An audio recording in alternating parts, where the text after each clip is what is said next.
I got a great idea for my book or my art piece. This is what will be the story behind my art pieces, right? So the townspeople get injected with some sort of chip, micro reader thingy thing as well. But it's a different type of, it's something new, right? So there's new things in the sky now, and people who got the vaccine got this little piece of something that just sits inside your body that allows the laser to beam off of you and do something. Have been processing and releasing in large data packets. It's a data packets, food we eat. Since 2013, when Gaia was launched, and it's the 100 billion stars thought to inhabit the Milky Way, this still allows us to create an incredibly detailed map of our galaxy over time. And it's that over time bit that allows us to see the Milky Way's eating habits. Since 2013, when Gaia was launched, it has been collecting data which ESA scientists have been processing and releasing in large data packets for the general scientific community to study. The larger the gap in time, the more comprehensive and precise the data. More time equals more parallax. 3 such data releases have taken place so far, in 2016, 2018, and a 2-parter that released a simplified version in 2020 and then the full version in 2022. And scientists have already had the chance to evaluate what Gaia has seen. The slow accumulation of data helps us build up an incredibly detailed picture of what the Milky Way galaxy looks like. But while this is a game changer for science, it's far less comfortable when data is slowly, methodically built up about us. Luckily, that's something the sponsor of today's video, NordVPN, can help with. You may not be a galaxy, but that doesn't mean that companies aren't trying to have some of its unique characteristics, such as a bar in the center, something that only 2/3 of spiral galaxies have. The Milky Way didn't go in for a little late-night sausage eating just once, though.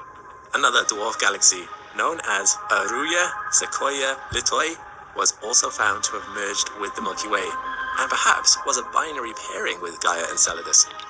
And then, in a later study, another dwarf galaxy's remnants were found. More than one, in fact. According to this, has collided with our own 3 times as 6.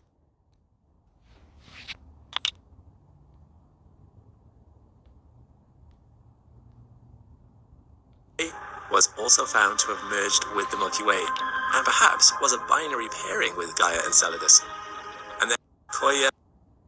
The Milky Way didn't go in for a little have some of its unique characteristics, such as a bar in the center, something that only 2/3 of spiral galaxies have. The Milky Way didn't go in for a little late-night sausage eating just once, though. Another dwarf galaxy, known as Aruya Sequoia Litoi, was also found to have merged with the Milky Way, and perhaps was a binary pairing with Gaia Enceladus. And then, in a later study, another dwarf galaxy's remnants were found. More than one, in fact, was a binary pairing with Gaia Enceladus. And then, in a later study, another dwarf galaxy's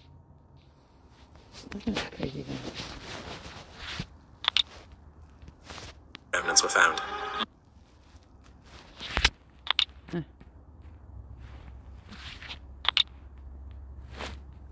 More than one, in fact. According to this study, our Milky Way may have eaten as many as 6 other galaxies. Gaia data reveals this hasn't stopped. The nearby dwarf galaxy Sagittarius has collided with our own 3 times already in the past 4 to 5 billion years, and is set to do so again. This collision may have even been the spark that lit the flame of our very own sun, which came into being around that same time. Again, this collision may have even been the spark that lit the flame of our very own sun, which came into being around that same time. Eventually, Sagittarius may well become galaxy number 7 that the Milky Way has consumed, all of its stars being slowly ripped away and brought into our own galaxy. These revelations are just some of the incredible discoveries made possible through the Gaia telescope's data, which is why it is sad that Gaia's time has come to a close. The Gaia telescope maintained its position in the second Lagrange point using judiciously applied cold gas propellant, 12 grams a day. Appeared within approximately They don't really need 2 years. Astronomers were trying to create a catalog of all of these objects, in the process identifying several hundred, but also discovering that for some reason, they don't really exist in the modern universe. They all seem to have appeared approximately 600 million years after the Big Bang, but then disappeared within approximately 1 billion years after that. And so they seem to have only existed for a relatively short, in universe terms, period of time. But the question is, of course, so why were they breaking cosmology? Well, that's because at first, when they were just discovered, these were obviously thought to be galaxies. But because they were so small in size, like physically they were only about 1/100th of the size of the Milky Way galaxy, and because they appeared so extremely bright, one of the potential explanations for these objects was that this was essentially enormous number of stars in an extremely compact galaxy, implying heavy galaxies with many stars only 600 million years following the Big Bang. Moreover, if these were stars, these would be some of the densest stellar environments we've ever seen anywhere. Here's actually one of the papers examining this in more detail, and here the conclusion was that this density would physically not even be possible. Stars in such a close proximity should not really exist, and technically should be. Look at this. This can't be real.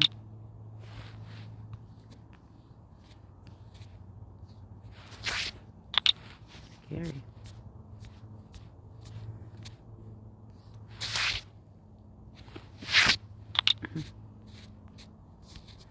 Which person are they zoomed in on?